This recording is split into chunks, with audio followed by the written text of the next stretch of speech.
Muhammadan abduhu wa rasuluhu sallallahu alaihi wasallam. Bapak-bapak, ibu-ibu rahimakumullah, pada siang hari ini saya dipercaya untuk membahas tentang Tibun Nabawi. Saya tadi mengira ada fokus, rupanya harus disuruh fokus, tidak pakai M.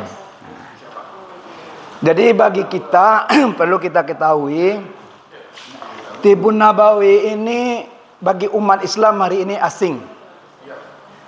Bahkan Ustadz sendiri tidak kenal dengan Tibun Nabawi. Makanya Ustadz banyak lari pergi ke rumah sakit barat. Nah, tidak pergi ke pengobatan Nabi. Kenapa? Karena tidak kenal.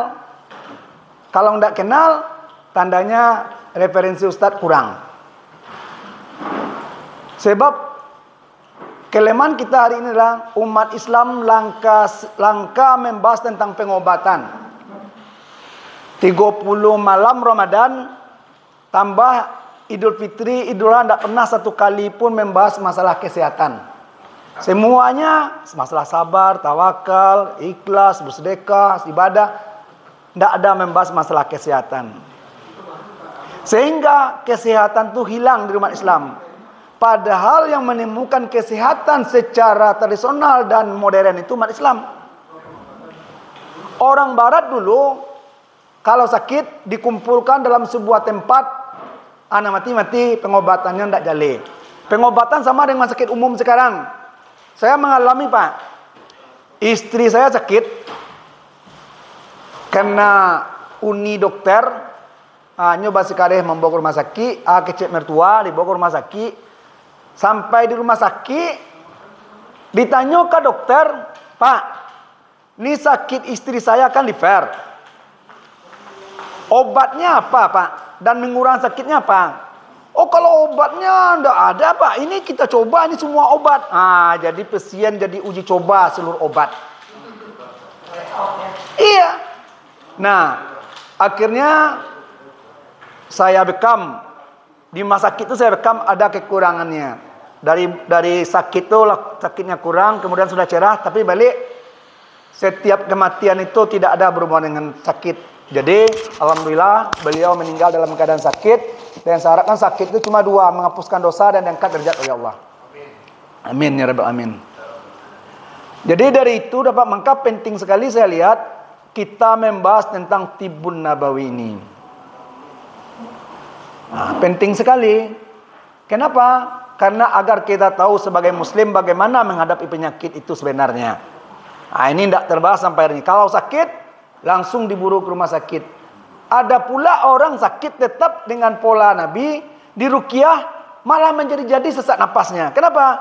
Karena yang menjadi dokternya tidak memahami ilmu medis. Dia belajar ruqyah, belajar bekam 1 minggu, langsung praktek. Kenapa? Dapat lisensi boleh buka praktek. Akhirnya banyak kejadian di Kota Padang ini, orang menganggap remeh pengobatan Tibun Nabawi. Kenapa? Tidak ada efeknya. Ini. Jadi pertama kita lihat dulu sakit. Apa itu sakit? Ini perlu kita lihat. Sakit adalah di mana fungsi organ tubuh kita atau fungsi daripada jasmani kita tidak berjalan dengan normal. Sehingga menimbulkan masalah. Nyeri, ngilu, sakit. Ini namanya sakit. Tidak normal. Jadi tidak normal baik jasmani kita atau rohani kita. Kalau jasmani macam-macam penyakit, kalau rohani paling penyakitnya adalah kalau tidak stres, namanya depresi, kalau tidak gila, kesurupan. Itu bagi rohani. Jadi jika seseorang mengalami sakit, maka ia akan membutuhkan pengobatan. Setiap orang mengalami sakit, dia akan membutuhkan pengobatan sebagai ikhtiar untuk mengatasi sakit tersebut. Sehingga fungsi jasmani dan rohani kembali normal. Inilah kalau orang sakit berikhtiar untuk sehat, bagaimana dia bisa kembali beraktivitas seperti biasa. Untuk itu orang sakit membutuhkan dokter, tabib atau sensai sebagai ahli dalam mengobatinya.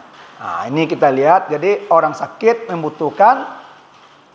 membutuhkan yaitu dokter. Kemudian sakit dan sikap seorang muslim menghadapinya. Nah, penting juga kita lihat seorang muslim sakit. Nah,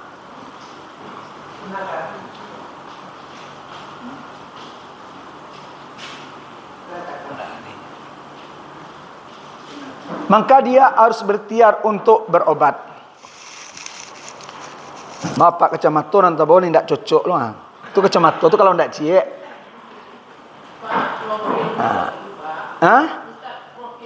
Oh, profil. Alah nampak bunga. Oh gitu. Alah sampai jaya tadi. Jadi oke, kita kenalkan dulu. Nama saya Mas Rial.